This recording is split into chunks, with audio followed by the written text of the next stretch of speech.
male playing soccer a little over a week ago. Foot got caught and he felt some sort of pop on his knee. He had all this pain on the medial patella and ecchymosis. Initially, it was concerning that he may have had a patella dislocation. He had pretty good motion. He was able to raise his leg, almost extended off the table. But we had an MRI which actually shows a partial quad tendon tear of the medial 50% of the quad tendon. Here we're going to look at the quadriceps tendon and long axis. Here we're looking at the very lateral aspect of the quad tendon, and it looks essentially well preserved. You can see that fibular texture of the quad tendon, that trilaminar appearance as well, where you can see the rectus femoris, the vastus medialis and lateralis layer, as well as the vastus intermedius layer. It does have a moderate effusion, which you can appreciate already. And now we're going to start going medially, and we start losing some of those layers. We certainly lose the rectus femoris layer. You can actually see a stump, I believe that's a retracted rectus femoris tendon. You can also appreciate a fairly intact middle and deep layer of this quad tendon here in this view.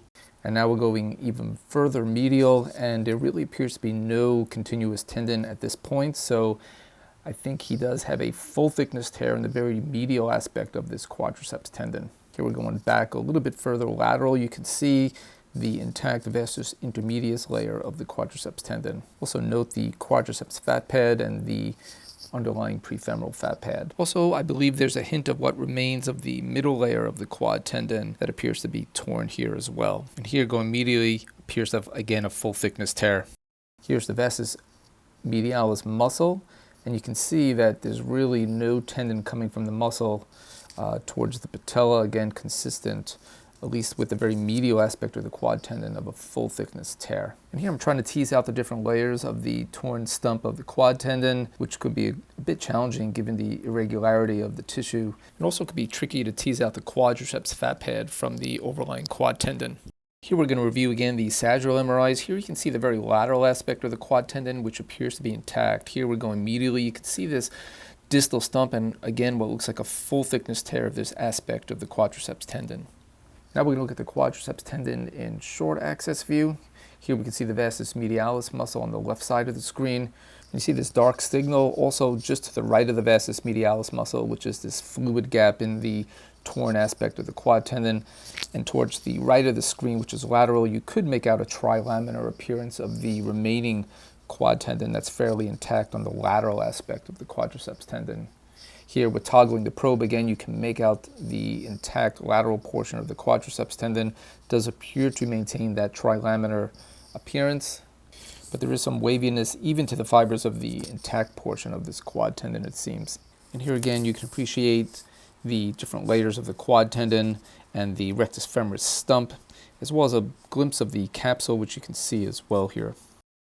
And here we're going to review the axial MRIs. Here you can appreciate again that just torn part of the medial aspect of the distal quadriceps tendon. And here you can appreciate some buckling of the superficial layer of the quadriceps tendon, or again, the rectus femoris layer from this tear. Here we're going to review the anatomy of this quad tendon tear. Here's the normal quadriceps muscle, and we just removed the fascia. And here's this tear.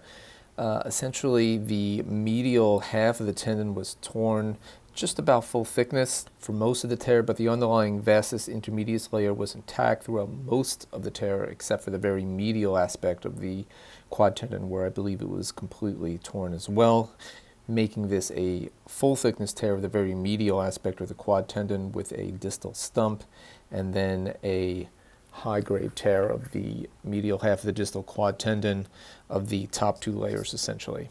But here you can note that the lateral half of the tendon is essentially intact, as you can appreciate the rectus femoris, vastus medialis, and lateralis layer, as well as the vastus intermedius layer. And here we're just restoring the normal anatomy. This patient did wind up getting surgery for this case, and as per the surgeon's report, there was a thin underlying deep layer of the quad tendon that was preserved, and the tendon was repaired via suture anchors into the patella.